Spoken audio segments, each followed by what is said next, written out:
So বন্ধুরা, এটা হচ্ছে আমাদের দীপ ভাই যে বর্ধমান থেকে আদিযোগী যাচ্ছে।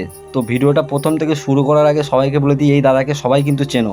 তো ভিডিওটা কন্টিনিউ করো, অনেক কিছু বলবো। আর এই দাদা এখন হয়তো থানায় আছে, অ্যারেস্ট হয়ে গেছে তো কালকে রাতে। তো সেই কারণে ভিডিওটা পোস্ট করলাম।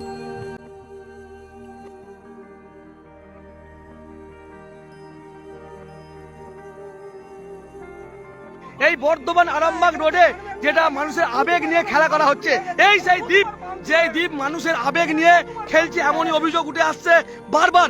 আর এই দ্বীপ প্রতিদিন একটি করে ভিডিও বানাচ্ছে এবং মানুষের আবেগ পাচ্ছে। সেই আবেগ পেতে পেতে আজকের যে দ্বীপের চরিত্র দেখুন, এই যে আজকে আশ্রমে এলা করছে, সেই দ্বীপ ভাইকে দেখছি, এই দ্বীপ ভাইকে আমরা দেখছি এই মুহূর্তে। এই মুহূর্তে আপনাদেরকে দেখাবো, বিয়ারের বোতল, তারা যেখানে বসেছিল সেই জায়গায় বিয়ারের বোতলের ছবি দেখছেন, সেই ছবি। আর এই মুহূর্তে সেই ছবি দেখছেন সরাসরি আপনাদেরকে। আমরা এখানে অসামাজিক কাজকর্ম করতেন, সেই তাই। সো বন্ধুরা নমস্কার, প্রথমেই জানাই। তো এখন যে ভিডিওটা তোমাদের দেখালাম, তো সেই দাদাভাইকে, দীপ দাদাভাইকে কিন্তু তোমরা সবাই চেনো। তো সবাই এমন কেউ নেই যে একে চেনে না। তো এ হচ্ছে কি আমাদের পূর্ব বর্ধমান জেলার ভাতার থেকে আদিযোগী যাবে, তো তাও দণ্ডি খাটতে খাটতে। তো এই যে ওর যে চিন্তা ভাবনা, এটাই কিন্তু কার মাথায় প্রথম আসবে না।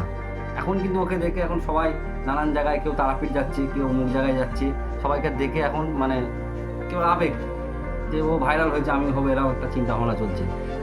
কি করছো ভাই? ভাই এত রাত্রে রাস্তার মধ্যে থাকতে চাই, তবে মানুষ কেন এরকম বলবে আমি সেটা জানতে চাই।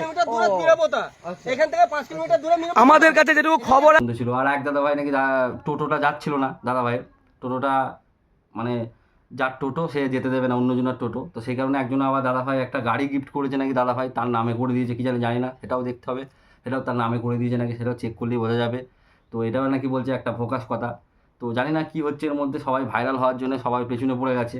তো পেছনে না পড়ে সবাই সাহস দাও, যাতে সে এই যে পরিকল্পনাটা নিয়েছে যেন সম্পূর্ণ করতে পারে, এটাই। তো এটাই বলবো, আর কিছু নয়। হর হর মহাদেব, জয় মহাকাল, আর কিছু বলার নেই।